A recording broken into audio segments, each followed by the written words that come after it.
শুভেচ্ছা,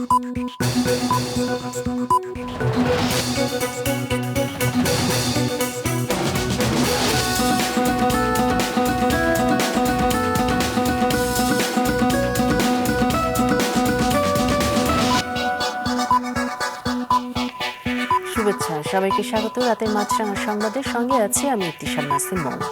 শুরুতেই guardian life insurance সংবাদ শিরোনাম।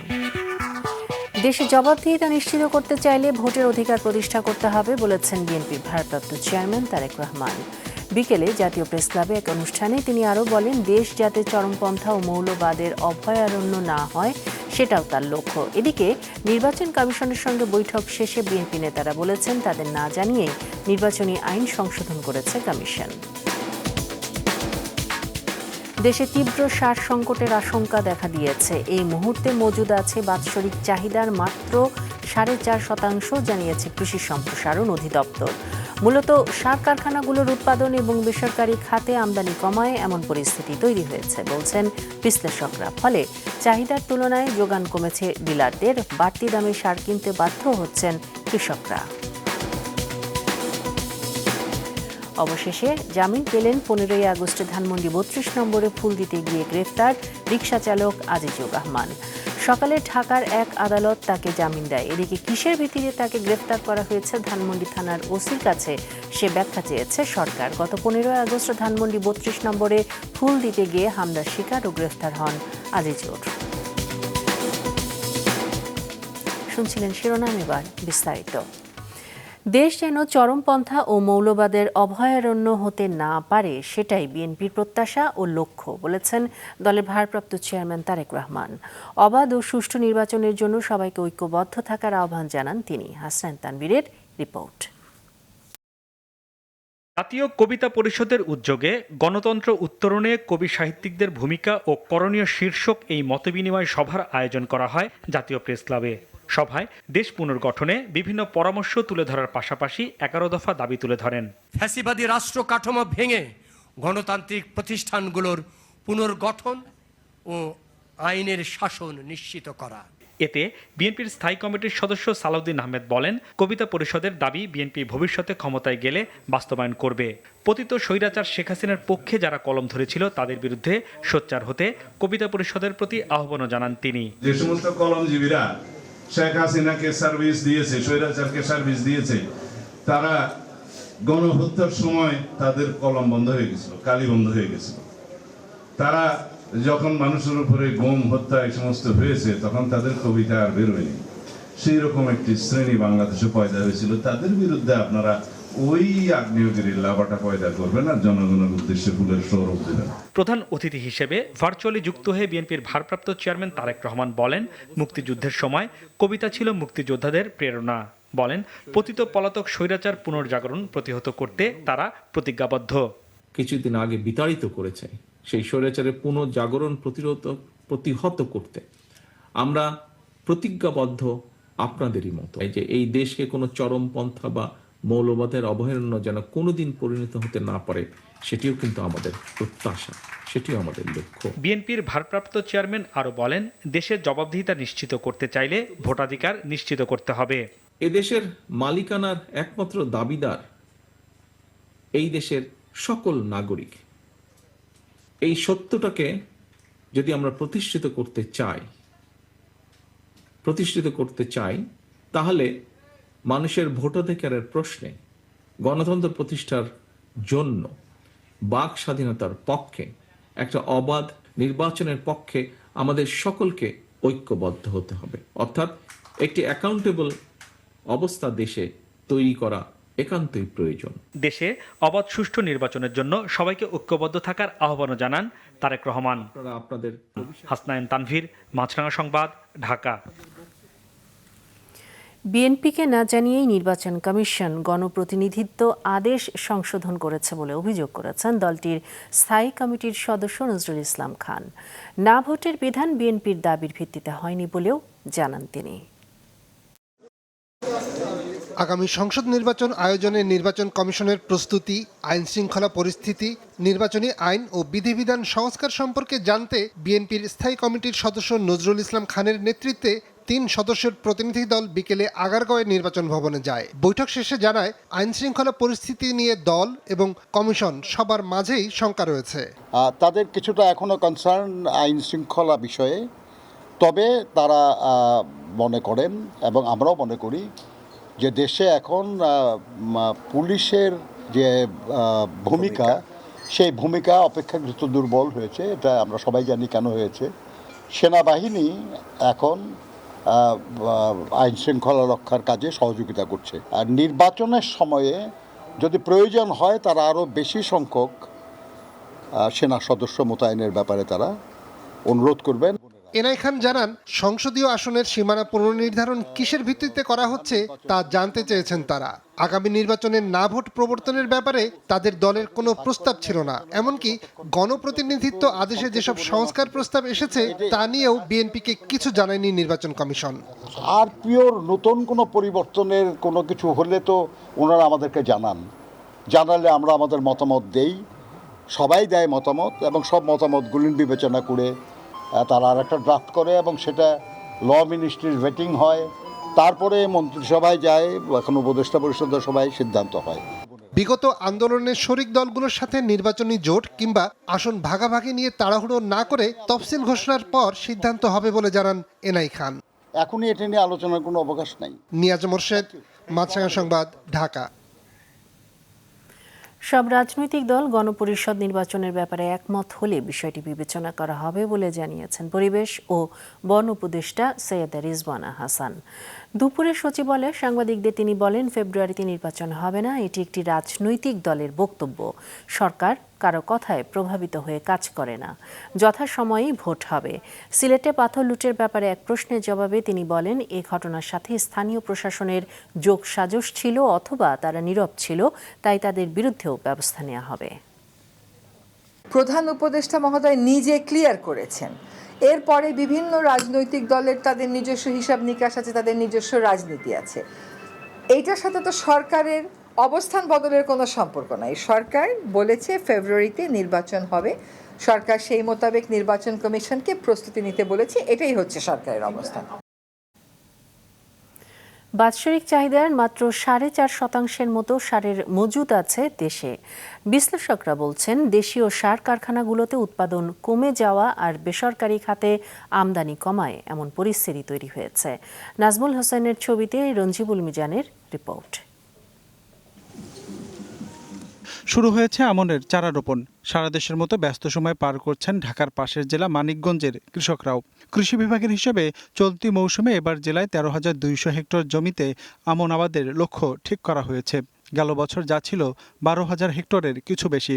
সেই হিসেবে আবাদি জমির পরিমাণ বেড়েছে 1,000 হেক্টরের মতো। ফলে চাহিদা বেড়েছে সব ধরনের সারের, বেড়েছে দামও, বস্তাপ্রতি 1.5 থেকে 200 টাকা পর্যন্ত। সার যে অনুপাতে খরচ যায় ওই অনুপাতে ধানের দাম কম, কিন্তু কৃষকের কিছুই থাকে না। কি করবো এখন, না করে তো উপায় নাই, আমরা কৃষক মানুষ, উপায় নাই। 10 টাকা বৃদ্ধি হলেও আমাকে করতে হবে। আমনের বাইরে রবি কিংবা বোরো মৌসুমে যত সার প্রয়োজন তার যোগান আসে সরকারি সার কারখানা আর বেসরকারি খাতের আমদানিকারকদের মাধ্যমে, আর তা কৃষকদের মাঝে সরবরাহ করে অনুমোদিত ডিলার। তাদের হিসেবে বিগত বছরগুলোর মতোই সারের বরাদ্দ রেখেছে কৃষি মন্ত্রণালয়। তবে আবাদি জমির পরিমাণ বাড়লেও বাড়ানো হয়নি বরাদ্দের পরিমাণ। আবাদটা বাড়ছে কিন্তু দিতে পারে না। গত মাসে এই মাসে যেভাবে পরিমাণ ওই পরিমাণটাই আছে। যা বরাদ্দ পাইছি ওইভাবে মনে করেন 26 টন পাইছিলাম, 15 টন নিয়েছি, 11 টন আছে। তাতে টুকটাক আমার এই মাস বা আগামী মাস চলবো। কৃষি সম্প্রসারণ অধিদপ্তরের হিসেবে দেশে বছরে ইউরিয়া, টিএসপি, এমওপি ও ডিএপি সারের চাহিদা প্রায় 58 লাখ টনের মতো। বিপরীতে চলতি মাসের প্রথম সপ্তাহ পর্যন্ত মজুদ রয়েছে 2,35,000 টনের কিছু বেশি, যা চাহিদার সামান্য মাত্র। বিশ্লেষকরা বলছেন, এমন পরিস্থিতির ফলে দেশে তৈরি হতে পারে সারের সংকট, যা মোকাবেলায় জরুরি ভিত্তিতে যোগান বাড়ানোর পরামর্শ দিয়েছেন তারা। আমদানি হচ্ছে না ঠিকভাবে, আর দ্বিতীয়ত হলো ফার্টিলাইজার ফ্যাক্টরিগুলো আছে সেগুলো উৎপাদনে নেই এবং সামনে ফার্টিলাইজারের ক্রাইসিস হওয়ার খুবই সম্ভাবনা আছে যদি খুব দ্রুত ফার্টিলাইজার আমদানি করা না হয়। একই সাথে কৃষকদের রাসায়নিক সার ব্যবহার কমিয়ে আনার পরামর্শও তাদের। তাগিদ দিয়েছেন জৈব সারের ব্যবহার বাড়ানোর। রঞ্জিবুল মিজান, মাছরাঙা সংবাদ, ঢাকা। 2 দিন পর জামিন পেলেন আলোচিত রিকশা চালক আজিজুর রহমান। গত 15ই আগস্ট ধানমন্ডির 32 নম্বরে বঙ্গবন্ধুর প্রতি শ্রদ্ধা জানাতে গিয়ে মারধরের শিকার হন তিনি। পরে ধানমন্ডি থানা পুলিশ তাকে গ্রেফতার করে।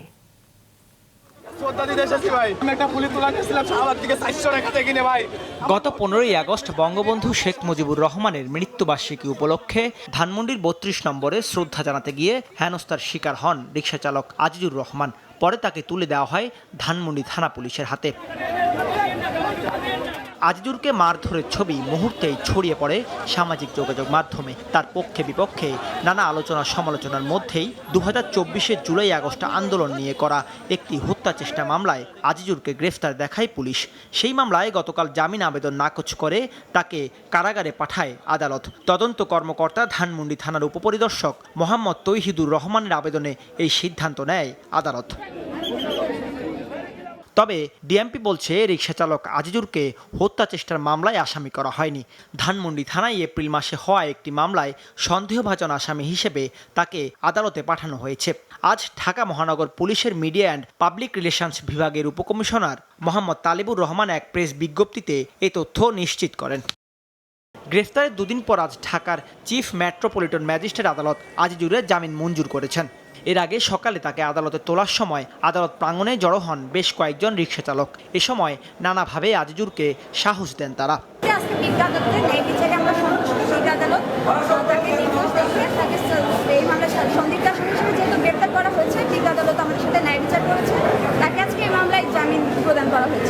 এদিকে আজিজুরকে কিসের ভিত্তিতে একটি মামলায় গ্রেফতার করা হয়েছে সে বিষয়ে ধানমন্ডি থানার ওসির কাছে ব্যাখ্যা চেয়েছেন অন্তর্বর্তী সরকার।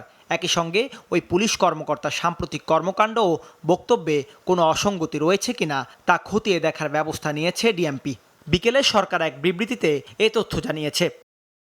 দাউদ হাসান, মাছরাঙা সংবাদ, ঢাকা। পরিবেশ ছাড়পত্র নেওয়ার শর্তে সিরাজগঞ্জের শাহজাদপুরে রবীন্দ্র বিশ্ববিদ্যালয়ের স্থায়ী ক্যাম্পাস নির্মাণের অনুমোদন দিয়েছে জাতীয় অর্থনৈতিক পরিষদের নির্বাহী কমিটি একনেক। এই খবরে উচ্ছ্বাস জানিয়েছেন শিক্ষক শিক্ষার্থীরা। সিরাজগঞ্জ জেলা রিপোর্টার মাহমুদুল হাসান উজ্জ্বলের পাঠানো তথ্য ও ছবি নিয়ে দেখুন ডেস্ক রিপোর্ট।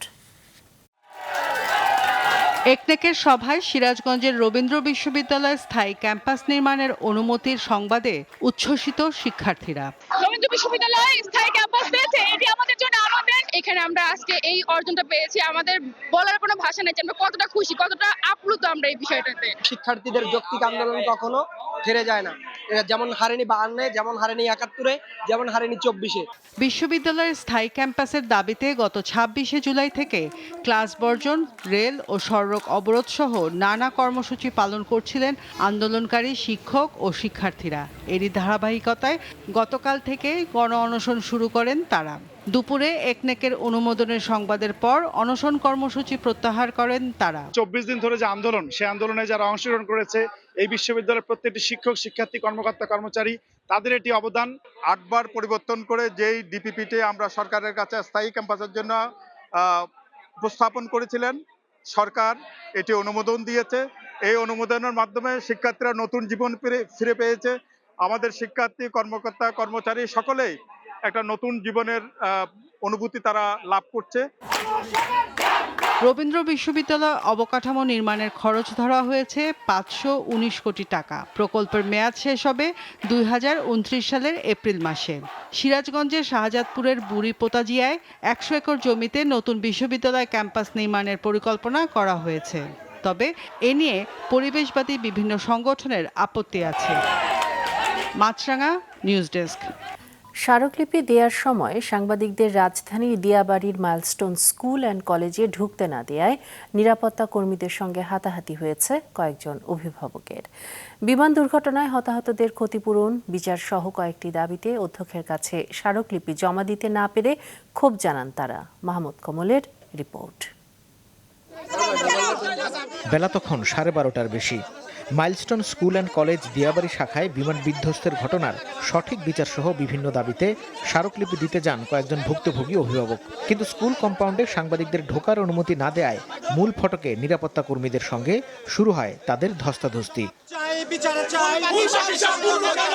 এক পর্যায়ে জোর করেই ভেতরে প্রবেশ করেন বিক্ষুব্ধ অভিভাবকরা, সঙ্গে সাংবাদিকরাও।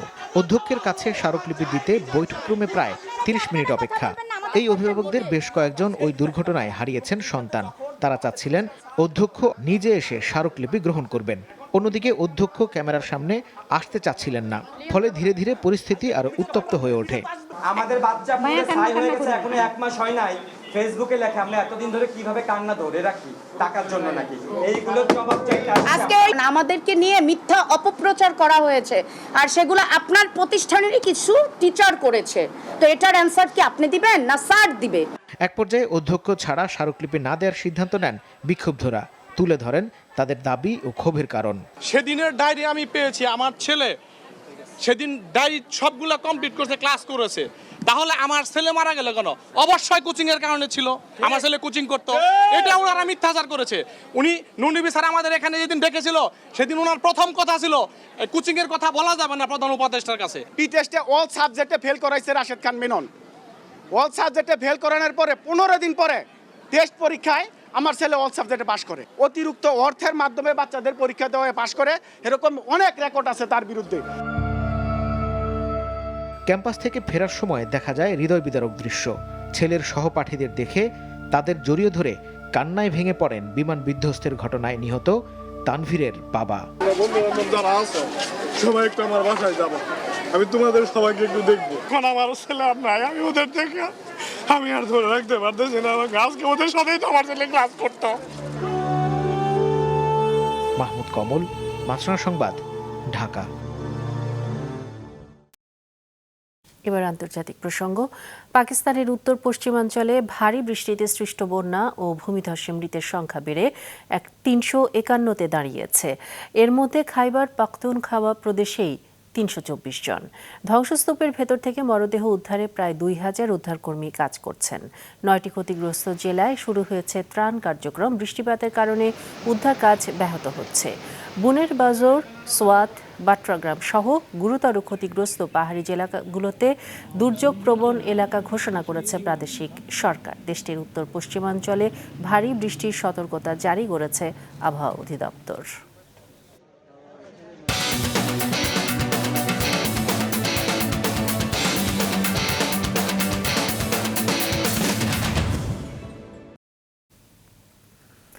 জনপ্রিয় ইংলিশ প্রিমিয়ার লিগের খেলা এবার ওটিটি প্ল্যাটফর্ম বঙ্গ ও মাইকোতে দেখতে পারবেন ফুটবল প্রেমীরা। আনুষ্ঠানিক সংবাদ সম্মেলন করে আজ এই ঘোষণা দেয় দুটি প্রতিষ্ঠান। লিগের 380টি ম্যাচ দেখতে দর্শকদের গুনতে হবে 650 টাকা। যদিও এরই মধ্যে শুরু হয়ে গেছে ইংলিশ প্রিমিয়ার লিগের খেলা। বাংলাদেশের ওটিটি সত্ত্ব একসাথে কিনেছে বঙ্গ এবং মাইকো। রাজধানীর একটি 5 তারকা হোটেলে হওয়া এই অনুষ্ঠানে প্রধান অতিথি ছিলেন বাংলাদেশ ফুটবল ফেডারেশনের সভাপতি তাবিথ আওয়াল। জাতীয় দলের খেলোয়াড়দের প্রোফাইল নিয়ে ফেডারেশন এখন কাজ করছে বলে অনুষ্ঠানে জানান বাফুফের সভাপতি। এছাড়া তাবিথ আওয়াল বসুন্ধরা কিংস ক্লাবটি কেন জাতীয় ও যুব দলের জন্য খেলোয়াড় ছাড়ছে না সে সম্পর্কেও কথা বলেন অনুষ্ঠানে।